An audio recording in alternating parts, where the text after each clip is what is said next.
जब नेता अपने आप को बचाने में लग जाए तो जनता को चाहिए कि वो नेता को छोड़कर के समाज को बचाने की बात करे। मेरी चिंता ये नहीं है कि बहन जी का पैसा कैसे बचेगा, मेरी चिंता ये बिल्कुल नहीं है कि आकाश आनंद जी की कंपनी कैसे बचेगी। मेरी चिंता ये है कि जिस दिल्ली के बंगले में आकाश आनंद जी रहते हैं, जिसकी कीमत लगभग 1000 करोड़ रुपए है, उस बंगले पर मेरे समाज का आदमी चपरासी नहीं बन सकता। मेरी चिंता ये है। 1995 से लेकर के 2002 तक 3 बार मिलकर के सरकार बनाते हैं और 2002 में 28 जून 2002 को 10 लाख रुपए का चंदा आरएसएस को बहन कुमारी मायावती जी देती है। अब आप मुझे बताइए उन्हें किस पाले में रखकर के देखूं। 12 दिसंबर 1949 को उसी दिल्ली के रामलीला मैदान में आरएसएस ने पुतला फूंका बाबा साहब डॉक्टर अम्बेडकर का।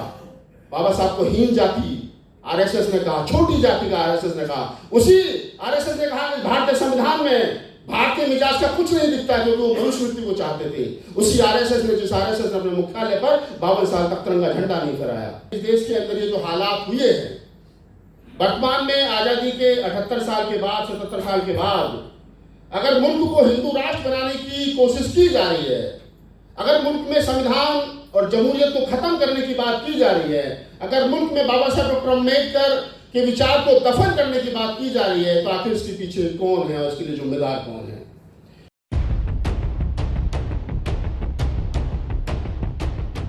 बहुत बहुत आभार खूबसूरत संचालन के लिए, और विशेषकर नागराले साहब कि आपने उस दौर में इस खूबसूरत मंच को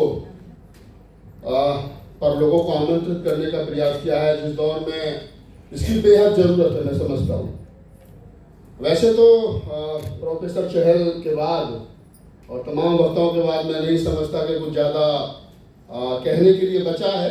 मैं दिल्ली से कुछ और सोच करके आया था कि आप लोगों को कुछ अच्छी अच्छी बातें बताऊंगा, लेकिन मेरे पिटारे में जो सामान था वो तमाम वक्ता बोल चुके हैं। लेकिन फिर भी कोशिश करूंगा कि मैं अब आया हूँ तो कुछ ना कुछ बोल करके जाऊँ। बहरहाल आप तमाम लोग इतना कीमती समय निकाल करके आए हैं, और मैंने जैसा कहा कि इस मंच को बहुत बहुत आभार कि जिस दौर में सच बोलने के लिए, संविधान की बात करने के लिए, जिस दौर में बाबा साहब डॉक्टर अम्बेडकर, फूले कबीर, नानक, रैदास की बात करने के लिए लोगों को जेल में ठूस दिया जाता हो, उस दौर में आप लोगों ने इतनी हिम्मत दिखाई है कि आप सरकार की आंख में आंख डाल करके इस आरएसएस के गढ़ में, नागपुर में ये आयोजन कर रहे हो। उसके लिए विशेष आभार। आप एक बार अपने लिए कम समझौता करने चाहिए। विशेषकर से ये मंच जो है वो 2 बातों के लिए लगाया गया है। पहला, जो आरपीआई और कांग्रेस का जो गठबंधन है या जो उनका मिलन है, उसको लेकर के, तो उस पर मैं ज्यादा बात इसलिए नहीं करूंगा क्योंकि प्रोफेसर चहल ने वो सारी बातें आपके सामने रख दी हैं।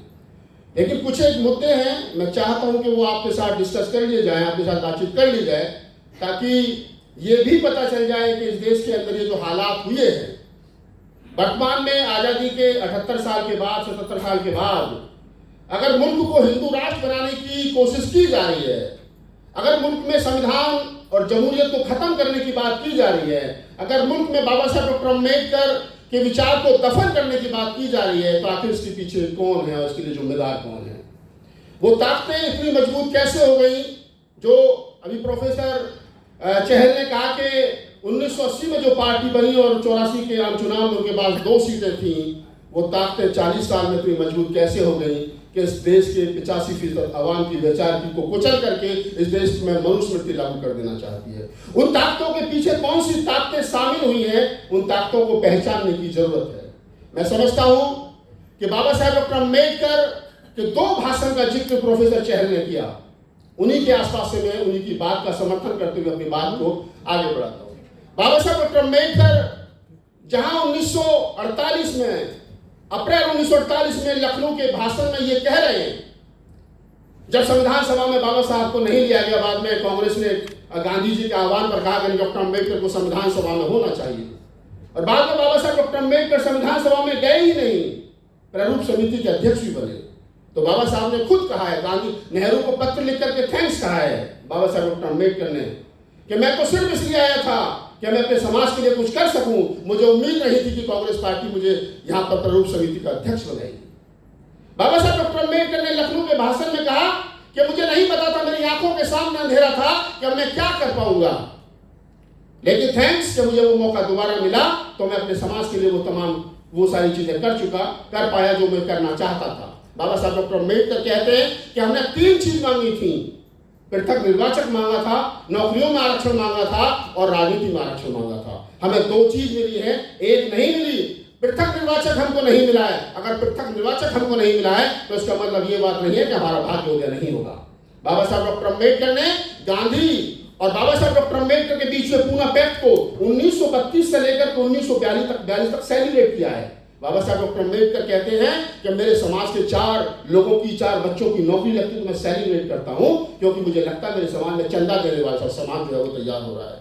बाबा साहब डॉक्टर अम्बेडकर उसी लखनऊ के भाषण में कहते हैं कि पहनूंगी तो जरी वाली साड़ी या नंगे बदन रहूंगी, ये कहावत सच नहीं है। हमें राजनीति में समाज के लिए समझौता भी करने पड़ते हैं। हर समय राजनीति में शत्रु नहीं, दोस्त भी तलाश करने पड़ते हैं।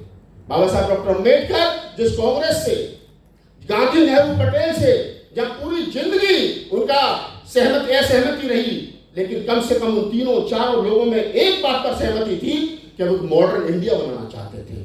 एक ऐसा भारत बनाना चाहते थे कि जिसमें सब लोग समता, बंधुता, न्याय के साथ रह सके। विचार कीजिए, सोच करके देखिए, जो ताकतें आज रूल कर रही हैं, जो ताकतें आज भारत में सरकार चला रही हैं, ये ताकतें अगर उस समय होती तो क्या बाबा साहब डॉक्टर अम्बेडकर वो सब कुछ कर पाते जो कर पाए? नहीं कर पाते, नहीं करने देती। और ये वही ताकतें हैं जिन्होंने बाबा साहब डॉक्टर अम्बेडकर का पुतला फूंका। 12 दिसंबर 1949 को उसी दिल्ली के रामलीला मैदान में आरएसएस ने पुतला फूंका बाबा साहब डॉक्टर अम्बेडकर का। बाबा साहब को हीन जाति आरएसएस ने कहा, छोटी जाति का आरएसएस ने कहा। उसी आरएसएस ने कहा कि भारतीय संविधान में भारतीय मिजाज का कुछ नहीं दिखता, क्योंकि वो मनुष्य मृत्यु को चाहते थे। उसी आरएसएस ने, जिस आरएसएस ने अपने मुख्यालय पर 52 साल तक तिरंगा झंडा नहीं फहराया।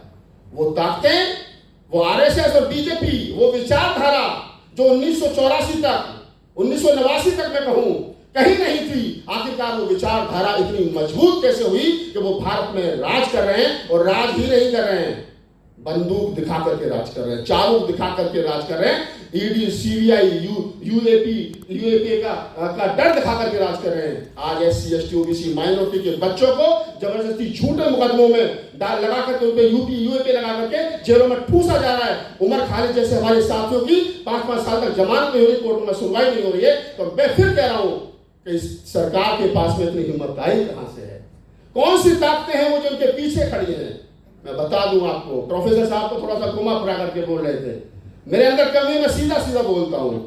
इसलिए ये बात जो आज मैं नागपुर में खड़े होकर के कह रहा हूं, कल मैं जो पंजाब के रोपड़ में खड़े होकर के बोलूंगा, कल मेरा भाषण है, ये परसों लखनऊ में बैठे हुए कुछ लोगों के पेट में दर्द करेगी बात। और वो इसलिए करेगी क्योंकि मैं सीधा सीधा बोलता हूं। सबसे बड़ी बात आप समझिए, जब जिस संगठन ने, मेरे लिए तो बाबा साहब डॉक्टर अम्बेडकर से बड़ा कोई नेता मेरे लिए नहीं है, मेरे तो भगवान है। जिस संगठन ने दिल्ली के रामलीला मैदान में 12 दिसंबर 1949 को बाबा साहब डॉक्टर अम्बेडकर का पुतला जलाया, मेरे लिए वो संगठन दुश्मन है। उस संगठन से दोस्ती कैसे हो सकती है राहुल नागपाल की, तमाम उन लोगों की? कौन लोग हैं जिन्होंने दुश्मनी, हम तो दुश्मनी वाले थे ना, फिर कौन लोग हैं जिन्होंने दोस्ती की? आप मुझे बताइए कि जब बाबा साहब डॉक्टर अम्बेडकर 1951 और 52 के आम चुनाव में अपने घोषणा पत्र में पॉइंट नंबर 43 और 44 पर खासतौर पर लिखते हैं कि हम मर जाएंगे, लेकिन आरएसएस और हिंदू महासभा जैसे प्रतिक्रियावादी संगठनों के साथ कभी समझौता नहीं करेंगे। एक लाइन में बाबा साहब डॉक्टर अम्बेडकर ने कह दिया। फिर ये कौन सी ताकतें हैं कि 1984 में पार्टी बनाते हैं, 1989 में चुनाव पहला लड़ते हैं, 84 में लड़ते हैं, फिर 89 में लड़ते हैं, उसके बाद में 1995 से लेकर के 2002 तक 3 बार मिलकर के सरकार बनाते हैं। और 2002 में 28 जून 2002 को 10 लाख रुपए का चंदा आरएसएस को बहन कुमारी मायावती जी देती है। अब आप मुझे बताइए उन्हें किस पाले में रखकर के देखूं? जो आरएसएस बाबा साहब डॉक्टर अम्बेडकर का पुतला जलाती है, जो आरएसएस बाबा साहब डॉक्टर अम्बेडकर को हीन जाति कहती है, जो आरएसएस भारतीय संविधान को नहीं मानती है, उसी आरएसएस को बहन कुमारी मायावती जी बहुजन समाज पार्टी की नेता 10 लाख रुपए का चंदा देती है लखनऊ में आरएसएस का मुख्यालय बनाने के लिए। उसी आरएसएस और बीजेपी के लिए 2002 के चुनाव में बहन कुमारी मायावती जी गुजरात में जाकर के वोट मांगती हैं। क्यों? कौन सी दोस्ती है? समझना पड़ेगा। उनको मुख्यमंत्री बनना था, उनको प्रधानमंत्री बनना था, वो पूरी जिंदगी कांग्रेस को दुश्मन बताते रहे। एक किताब मान्यवर साहब काशी राम ने लिखी है, तमाम कुछ साथी लोगों ने पढ़ी हो, चमचा युग। नहीं पढ़ी हो तो पढ़ लेना। जब हम कभी हमारे जैसे लोग बोलते भाषण देते तो लोग करे राहुल नागपाल काशीराम जी ने किताब लिखी थी चमचा, तुम्हारे जैसे लोगों के लिए लिखी है, पढ़ना कभी। मेरी लाइब्रेरी में लगी थी, मैं खरीद कर आया था, पढ़ी नहीं थी प्रोफेसर साहब, एक दिन रात को गुस्सा आया, निकाली 2 बार पढ़ी और पढ़ करके फेंक दी। अब पूछो क्यों? वो इसलिए फेंक दी कि कांशीराम साहब उस किताब को 1982 में लिखते हैं। पूना पैक्ट को 50 साल हो रहे हैं, 82 में, 32 से 82, और उस किताब में कांशीराम जी लिखते हैं कि देश के अंदर 20 लाख शेड्यूल कास्ट के सरकारी कर्मचारी वर्तमान में हैं। गांधी और अंबेडकर के बीच हुए पूना पैक्ट को कि 16 शताब्दी पूरा देश सेलिब्रेट कर रहा है, लेकिन मैं अपने संगठन के माध्यम से इसको सेलिब्रेट नहीं करूंगा, मैं इसको काला दिवस बनाऊंगा, क्योंकि इस पूना पैक्ट से 1932 से लेकर के 1982 तक जितने भी लोग पैदा हुए वो सब चमचा हैं, और ये सरकारी कर्मचारी तो चमचों की भी चमचा हैं। अब सोचने वाली बात यह है, बाबा साहब डॉक्टर अम्बेडकर 4 आदमियों को नौकरी लगती थी तो सेलिब्रेट करते थे, कहते थे मेरे समाज में चंदा देने वाला समाज तैयार हो रहा है, मेरे समाज में ऐसे लोग तैयार हो रहे हैं जो अच्छे कपड़े पहनेंगे, जिनके बच्चों की जो गरीबी रेखा से ऊपर उठेंगे। और मेरा व्यक्तिगत मानना है, जब एक आदमी की नौकरी लगती है तो कम से कम 4 आदमी गरीबी रेखा से ऊपर उठ जाते हैं। एक वो जिसकी नौकरी लगती है, एक उसकी पत्नी, और कम से कम 2 उसके बच्चे, कम से कम 4 आदमी। और कई नौकरियां तो ऐसी हैं जहां 10-10 लोगों को गरीबी रेखा से ऊपर उठे। आप मुझे बताइए, अगर कांशीराम की किताब चमचा युग के अनुसार 20 लाख लोग सरकारी कर्मचारी में थे तो लगभग 80 लाख लोग गरीबी से ऊपर उठ गए। पेट्रोल पंप मिले, गैस एजेंसियां मिली, महानगरों की तरफ गए, सस्ते बैंकों में नौकरियां मिली, बैंकों का राष्ट्रीयकरण किया कांग्रेस ने, लाखों लाख नौकरियां मिली, घर से बुलाकर के नौकरियां दी शेड्यूल कास्ट को। 89 में राजीव गांधी की सरकार में सोशल ड्राइव चला, आपको बुला करके नौकरी दी गई। शेड्यूल कास्ट का आदमी सोचता था कि ये वाली नौकरी करूं या ये वाली नौकरी करूं।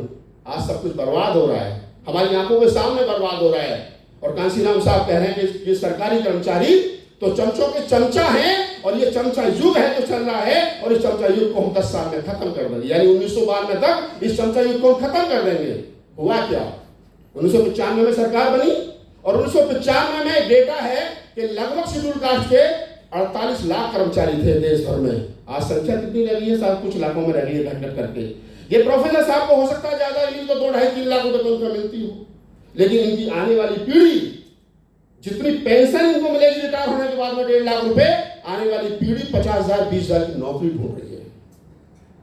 मेरी चिंता यह नहीं है कि बहन जी का पैसा कैसे बचेगा, मेरी चिंता ये बिल्कुल नहीं है कि आकाश आनंद जी की कंपनी कैसे बचेगी।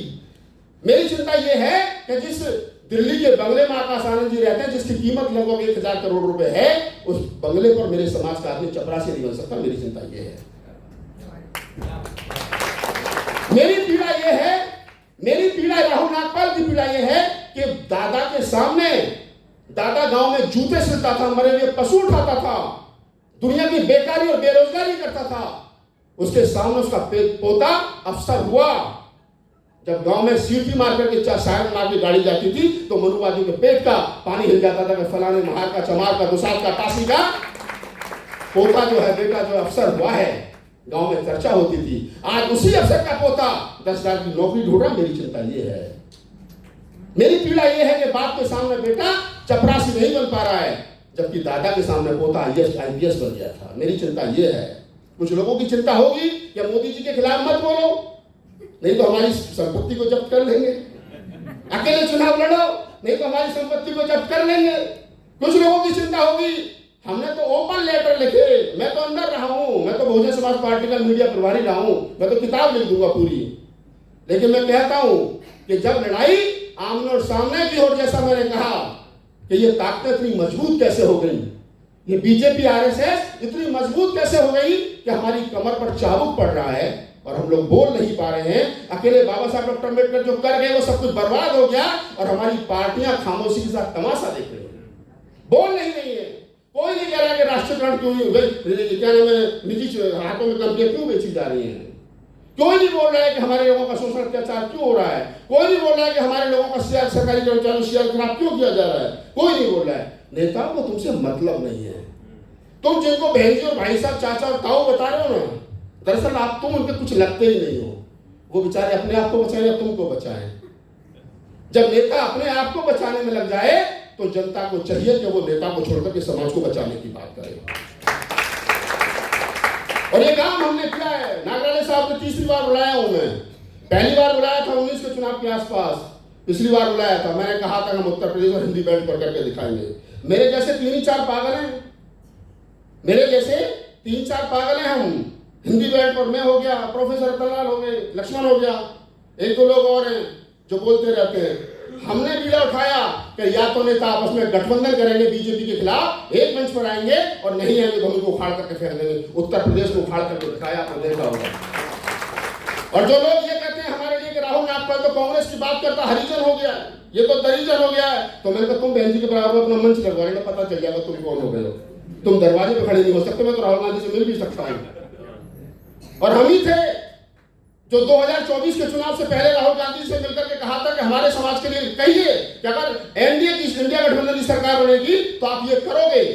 प्रोफेसर रतनलाल और हमारे तमाम साथियों ने 7 पॉइंट दिए थे, कांग्रेस ने 7 के साथ अपने मैनिफेस्टो में डाले कि अगर हमारी सरकार बनेगी तो हम शेड्यूल कास्ट के लिए काम करेंगे। आप एक नाक ना आते, एक सांप ना आते, दिमाग खराब हो गया है भाई। किसी को थैंक यू भी बोला करो, धन्यवाद भी बोला करो। बाबा साहब डॉक्टर अम्बेडकर ने पंडित जवाहरलाल नेहरू से कहा था कि भगवान बुद्ध की 25वीं जयंती है, आप देश में छुट्टी की घोषणा कीजिए। तो पंडित जवाहरलाल नेहरू ने बुद्धा की 28,000वीं जयंती पर छुट्टी की घोषणा की, राष्ट्रीय छुट्टी की घोषणा की। तो डॉक्टर अम्बेडकर ने पत्र लिख करके थैंक यू बोला। अरे ये कौन से लोग हैं, मैं तो समझ नहीं पाता हूं लोगों को। क्या डॉक्टर अम्बेडकर और बाबू जगजीवन राम या पंडित जवाहरलाल नेहरू सदन में मिलते हो, झगड़ा ही करते थे, कुछ काम धंधा नहीं करते थे वो लोग? अरे कुछ तो करते होंगे भाई। बाबू जगजीवन राम गद्दार है, बाबू जगजीवन राम चमचा है, कांग्रेस का हरिजन है, कांग्रेस का दरिजन है, पता नहीं कौन कौन से जन हैं।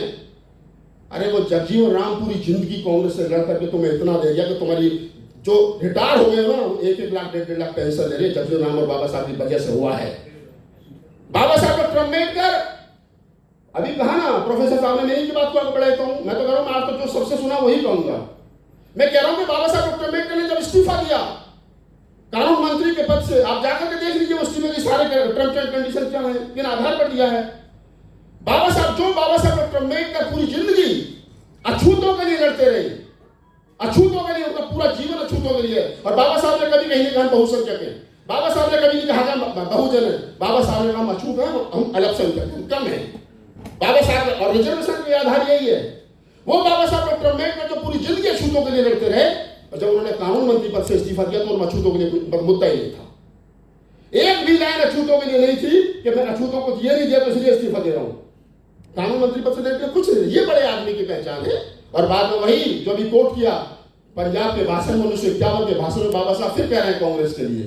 क्यों? बाबा साहब कांग्रेस दबाव की राजनीति करते थे। चाहे तो बाबा साहब डॉक्टर अम्बेडकर का पंजाब का भाषण उठा करके पढ़ लीजिए, चाहे आप लखनऊ का भाषण पढ़ लीजिए, एक बात तय हो जाती है, बाबा साहब ने हमेशा, बाबा साहब अपने किसी एक बात पर ये नहीं कि बिल्कुल अड़े गए, नहीं, वो हमेशा समझौता के मूड में रहते हैं। अब कितना मिलेगा, अब कितना मिलेगा, मेरे समाज का कैसे भला होगा। अरे वो डॉक्टर अम्बेडकर पूरी जिंदगी समाज के लिए रहते हैं। जब वो परिनिर्वाण हुआ था तो किताब वालों के पैसे थे उनपे, जाकर के पढ़िए, किताब वालों के पैसे थे, किताब वालों ने किताब ले आते थे उधार, रसोइया के पैसे, किसका पैसा नहीं था डॉक्टर अम्बेडकर पे। वो चाहते तो कम से कम 100-200 करोड़ के तो आदमी होते ना। जब उनके नाम पर राजनीति करने वाले लोग 4-4, 5-5 हजार करोड़ के बोल नहीं रहे, इतने भारी हो गए हैं, तो डॉक्टर अम्बेडकर कितने होते हैं समझ लीजिए। लेकिन वो डॉक्टर अम्बेडकर 4-4 बच्चों को कुर्बान करके गरीबी में चले गए, कर्जे में चले गए, दुनिया को छोड़ करके, अलविदा कह करके कि शायद मेरा समाज आगे बढ़ेगा। उनको नहीं पता था कि समाज में नालायक नेता भी पैदा होंगे जो मेरा फोटो कटोरे में रख करके वोट मांग करके पैसा बना करके घरों में बैठ जाएंगे। बराबर, ये कोई दुख की बात नहीं है। नेता ऐसे होते हैं और नेता के स्वभाव में बातें होती हैं। जरूरत वर्तमान में है किस, ये जो गुत्थी ज्यादा उलझ गई है, इसको सुलझा करके आगे कैसे बढ़ा जाए। मैं फिर आपसे यही कहूंगा कि नेताओं का भरोसा छोड़िए, इनका चक्कर छोड़िए। जितना पैसा, और मैं तो एक बात और कह रहा हूं, महाराष्ट्र में खड़ा हूं, जितना पैसा आप लोगों ने नेताओं को दिया है चंदा, और ये बाम से पाले बड़े नाराज रहते हैं मुझसे। वामन मेश्राम जी पिछले दिनों कह रहे थे राहुल नागपाल जी से बात करेंगे। मैंने क्या बात करोगे, 40 साल में उपलब्धि बताओ कितने बच्चों की फीस भरी है। बाम साहब के लोगों से बड़ी नाराजगी है। ये बताएं कितने बच्चों को उन्होंने पढ़ाने के लिए भेजा है, कितने बच्चों की कोचिंग की फीस दी है, कितने बच्चों का एडमिशन कराया है, कौन सा कॉलेज खोला है, कौन सी यूनिवर्सिटी बनाई है, कौन सा ज्ञान में प्राइमरी स्कूल चला है, कुछ भी तो नहीं है भैया। ब्राह्मणों को विदेश भेजेंगे, अरे भैया बहुत बढ़िया, वो कह रहे हैं मुसलमानों को विदेश भेजेंगे, तुम कह रहे हो ब्राह्मणों को विदेश भेजेंगे, बढ़िया चल रहा तुम दोनों एक ही बीच में बैटिंग कर रहे हो तुम दोनों भाई। कोई कहीं नहीं जाएगा, मुसलमान भी यही रहेंगे, ब्राह्मण भी यही रहेंगे, कोई कहीं जाने वाला नहीं है, लेकिन लोगों को बस कुछ मजा आ रहा है सुन करके। तो ये गुदगुदी वाले भाषण सुनना बंद करिए, सच्चाई को समझिए। ना ब्राह्मण विदेश जाएगा, ना पंडित जी की कोठी आपको मिलने वाली है, ना मियाँ जी की कोठी किसी को मिलने वाली है, कोठियाँ भी यही रहेंगी, कोठी वाले भी यही रहेंगे। और हमने सफर कर रहे हैं नेताओं की, वैसे तो मैं कह रहा हूँ कि अपने बच्चों को कहिए कि वो बिजनेस की तरफ ध्यान दें, नौकरियां बची नहीं हैं। और कांग्रेस की सरकार या कोई अन्य सरकार आ भी गई हमारे और आपके प्रयास से, फिर भी हमें लड़ना पड़ेगा। नेता कोई भी हो उतनी आसानी से आपको कुछ देने वाला नहीं है। मानता हूं कि राहुल गांधी जी नई बात जय बापू जय भीम का नारा देकर के कुछ नई सोच के साथ आगे बढ़ रहे हैं, हमारा समर्थन उनके साथ है। हम चाहते हैं कि वो सत्ता में आए, कि कम से कम ये वाले तो पहले बाहर जाएं, ये वाले जो हमारे सर पर तांडव कर रहे हैं रोज, पहले ये वाले तो बाहर जाएं। ये बाहर चले जाएंगे, ये दूसरे वाले आ जाएंगे, तो इससे तो लड़ झगड़ कर कुछ ले भी लेंगे, पहले भी नहीं से लिया है, लेकिन जिन्होंने सब कुछ छीन लिया भाई पहले इन्हें हटाओ, और जिनकी वजह से ये राज कर रहे हैं उन्हें भी हटाओ। दो प्रकार के गठबंधन है, मैं बता रहा हूं आपको, और मैं ओपनली बोलता हूं। जतिन राम मांझी साहब दलित नेता है साहब, किसके साथ है? बीजेपी के साथ है। एक वो रामदास पासवान जी के सुपुत्र वो हनुमानी बने हुए हैं, चिराग पासवान, किसके साथ है? और यहां तक कलावा बांधता है भाई, कोई कसर नहीं छोड़ी उसने, यहां तक के कलावा बांधता है। किसके साथ है? बीजेपी के साथ है। रामदास आठवले साहब बीजेपी के साथ है, हालांकि किसी काम के मंत्री नहीं, उनके हिसाब से चाय भी नहीं मिलेगी, मैं क्या हूं तो बात। तो ये खुलकर है, चलो कम से कम संतुष्टि है, खुलकर है। लेकिन कुछ लोग तो मुंह पर दुपट्टा बांध कर हैं, कुछ लोग तो मुंह पे नकाब बांध करके बीजेपी के साथ हैं, बीजेपी के साथ अंदर खाने, लेकिन दिख नहीं रहे। ये जो दिख नहीं रहे ये ज्यादा खतरनाक है। मैंने पिछले 2024 के चुनाव का सर्वे किया नागराले साहब, 21 सीट उत्तर प्रदेश में ऐसी हैं जो परम आदरणीय परम पूज्य बहन जी के कृपा दृष्टि से बीजेपी जीती है, 21, और एक राजस्थान में 22 हो गई, और 5 सीट महाराष्ट्र में ऐसी हैं जो प्रकाश राव अम्बेडकर की वजह से बीजेपी जीती है। 22 और 5 27। अगर ये दोनों हमारे बड़े नेता बाबा साहब का ब्लड और बाबा साहब के विचार की राजनीति करने वाले लोग इंडिया गठबंधन का हिस्सा होते, और ये जो लोग ये कहते हैं ना कि प्रयास नहीं किया गया, मैं गवाह हूं प्रयास किया गया इंडिया गठबंधन बनाने के लिए। मुझे एक पल का पता है आज क्या हो रहा है, कल क्या हो रहा है, लेकिन जब आना ही नहीं पीछे से मोदी जी का चाबू कितना तगड़ा तो फिर जाएंगे कैसे? या तो खासदार या आमदार बन लो, या सूटकेस ले लो। एक बार खासदार बन के कितना कमाओगे? 150, वैसे 200 करोड़ मिलेंगे, क्यों किसी का हाथ जोड़ने की जरूरत है, क्यों पैर पकड़ने की जरूरत है? तो 27 सीट ऐसी हैं जो बीजेपी को इन लोगों ने जितवाई। अगर ये 27 कम हो जाती तो मोदी जी सत्ता में आने वाले नहीं थे। अभी तो उन्होंने एक हाथ से चंद्रबाबू नायडू को पकड़ रखा है, तो दूसरे हाथ से नीतीश कुमार को पकड़ रखा है, न जाने कौन सा बच जाए।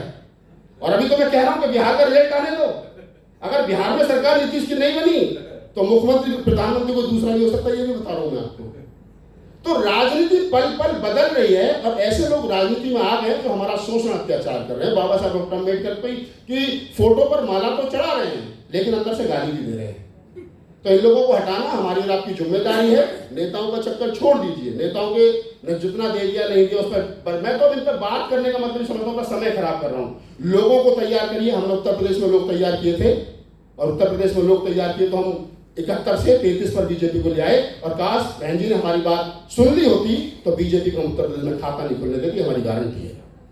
आप लोगों को तैयार करिए, लोगों को बताइए कि आपका वोट संविधान को बचाने के लिए, फूले अम्बेडकरी वैचारिकी को बचाने के लिए होना चाहिए। और मुखर होकर के बोले यार ये मुकदमे तो सब होते रहेंगे, मुझ पर 4-5 चल रहे हैं। हम तो मोदी सरकार में मुकदमों को मेडल मान के चलते हैं। कितने हो गए? चलो ठीक है, कोई बात नहीं, और करा लेंगे। गाजियाबाद से फोन आया था, भाई साहब आपके ऊपर एक FIR है, जमानत करा लेंगे भाई, कोई दिक्कत नहीं। तो इन मुकदमों से मत डरिए। आजादी की लड़ाई, ये आजादी की तीसरी लड़ाई बता रहा हूं मैं आपको, ये आजादी की लड़ाई है, ये ईमानदारी से लड़ी जाएगी, नेताओं के भरोसे नहीं लड़ी जाएगी। और छोड़ दीजिए ये मोदी जी कोई बहुत बड़ी टेंशन नहीं है। कल को इतिहास लिखा जाएगा, एक प्रोफेसर साहब एक पेज गलती से ज्यादा पलट गया ना तो मोदी जी खत्म हो जाएंगे इस पेज में, कोई बहुत बड़ी बात नहीं है। ये 1000 साल का इतिहास है, बुद्ध से लेकर के डॉक्टर अम्बेडकर तक 2500 साल का इतिहास है, इसमें हमारे पुरखों का योगदान है। मोदी जी को कोई नहीं पूछेगा, ये जैसे भी हैं जिन कारणों से बने हुए हैं, अगली बार हैं, आज हैं, कल नहीं होंगे, परसों हम होंगे ना फिर। तो हिम्मत के साथ काम लड़िए, बिल्कुल मत डरिए। डॉक्टर अम्बेडकर को मानना, फूले कवि नानक रैदास को मानना, चोखा मेला को मानने का मतलब ही है, भगत सिंह और उधम सिंह को मानने का मतलब हमारे अंदर डर नहीं होना चाहिए। जो तौर है दुनिया का उसी तौर से बोलो, ये बहरों का इलाका, जरा जोर से बोलो, ठीक है। बिल्कुल डरने की जरूरत नहीं हो रही है। जितने हमारे ऊपर आरोप लगा रहे हैं, एक शेर में पढ़ देता हूँ कि लहजे में बदजुबानी चेहरे पर नकाब लिए फिरते हैं, लहजे में बदजुबानी चेहरे पर नकाब लिए फिरते हैं, जो कि खुद के बही खाते बिगड़े वो हमारा हिसाब लिए फिरते हैं। तो आप डरिए मत इनसे। और बस आपने सुना, और आज के लिए बस इतना ही काफ़ी है। आपके लिए बहुत बहुत आभार नागाड़ी साहब, और आप तमाम पूरी टीम के लिए बहुत बहुत आभार। और इस प्रकार की विचार गोष्ठी करते रहिए, हम लोग आए ना आए, जो हम यहाँ बोल करके जा रहे हैं विचार को आगे बढ़ाते रहिए, हमारा काम आसान हो जाएगा। मीडिया का भरोसा छोड़ दीजिए, जो हमारा सोशल मीडिया, मनोज अंतानी जी समतावाद से हमारे चमन लाल जी भी उधर चले गए, हमारे साथ भाई साहब हैं, हम सब कुछ पत्रकार करते रहिए, कुछ अच्छा होगा, अच्छी सुबह होगी, खुशबू वाली सुबह होगी। जय हिंद।